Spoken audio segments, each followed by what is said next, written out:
Equal to कितना हो जाएगा, half C V of T का होल स्क्वायर। तो यहां एनर्जी किस बात पे डिपेंड कर रही है, यहां एनर्जी डिपेंड कर रहा है कि वोल्टेज कितना है, कैपेसिटर के क्रॉस वोल्टेज कितना, उस बात पे क्या डिपेंड करेगा, आपका एनर्जी डिपेंड करेगा। समझ में आ गया। तो ये पूरा का पूरा हम लोगों ने एनर्जी का बात कर लिया। तो देखिए अब मोस्टली सारी चीजें हो गई है आपकी। कुछ स्टैंडर्ड फॉर्मूले और बता देता हूं। जस्ट लाइक हम लोग रेजिस्टेंस में एक दो चीजें और पढ़ते थे, like resistance equal to R equal to rho l by ए।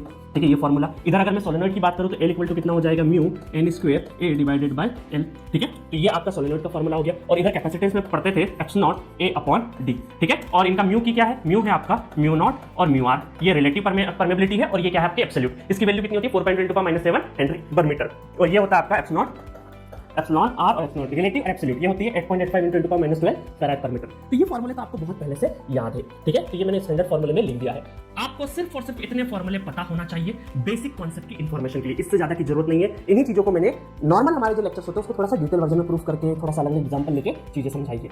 चलिए एक और रिलेशन बताता हूं मैं आपको कि रेजिस्टेंस। तो देखिए क्या होता है, एनर्जी की बात जब करते हैं हम लोग तो आपका जो रेजिस्टेंस है, रेजिस्टेंस क्या करता है, कभी भी एनर्जी को स्टोर नहीं करता है, वो डिसिपेट करता है। डिसिपेट करके कहां चले जाता है, वो हीट के फॉर्म में रिलीज हो जाता है। जैसे इंकेडेंस लैंप वगैरह में क्या होता है, बल्ब जलता है ना, तो रेजिस्टेंस क्या करता है, रेजिस्टेंस हीटिंग प्रोवाइड करता है। तो जितने भी एप्लीकेशंस आपके कहां होते हैं, हीटिंग मटेरियल वाले एप्लीकेशन हो गए, लाइक आपके इलेक्ट्रिक रॉड और बहुत सारे ऐसे एग्जांपल जहां पे हीटिंग के लिए काम आता है, वहां पे रेजिस्टेंस का यूटिलिटी है। तो इसका मतलब है कि ये जो रेजिस्टेंस है क्या करता है, आपका एनर्जी डिसिपेट करता है। स्टोर करने की कैपेसिटी नहीं है, स्टोर करने की कैपेसिटी इन दोनों में है। ठीक है, कैपेसिटर और इंडक्टर। अब ये कौन सी एनर्जी स्टोर करते हैं, तो ये आपकी मैग्नेटिक एनर्जी स्टोर करते हैं जो कि करंट पे डिपेंड होती है ना। कौन से स्टोर करते हैं, ये मैग्नेटिक एनर्जी स्टोर करते हैं जो कि आपकी करंट पे डिपेंडेंट होती है। और ये आपकी कौन सी एनर्जी स्टोर करते हैं, इलेक्ट्रोस्टैटिक एनर्जी स्टोर करते हैं जो कि किस बात पे डिपेंड करती है, वोल्टेज पे डिपेंड करती है। समझ में आया। तो एक एनर्जी, ये दोनों के दोनों जो है इंडक्टर और capacitor, these are the energy storing elements. और ये आपका क्या है, एनर्जी डिसिपेट एलिमेंट। आई बात समझ में। तो कभी भी रेजिस्टेंस के फॉर्म में हम लोग स्टोरेज वर्ड यूज नहीं करेंगे, स्टोरेज वर्ड सिर्फ इंडक्टर और कैपेसिटर में करेंगे। अच्छा एक चीज और बताता हूं कि कई बार हम लोग जब डीसी अप्लाई कर देते हैं, है ना, ये एक रोचक तथ्य है, डीसी है ना, डीसी अप्लाई कर दिया हम लोगों ने तो रेजिस्टेंस तो एज इट इज रहेगा, रेजिस्टेंस में कोई फर्क नहीं आएगा।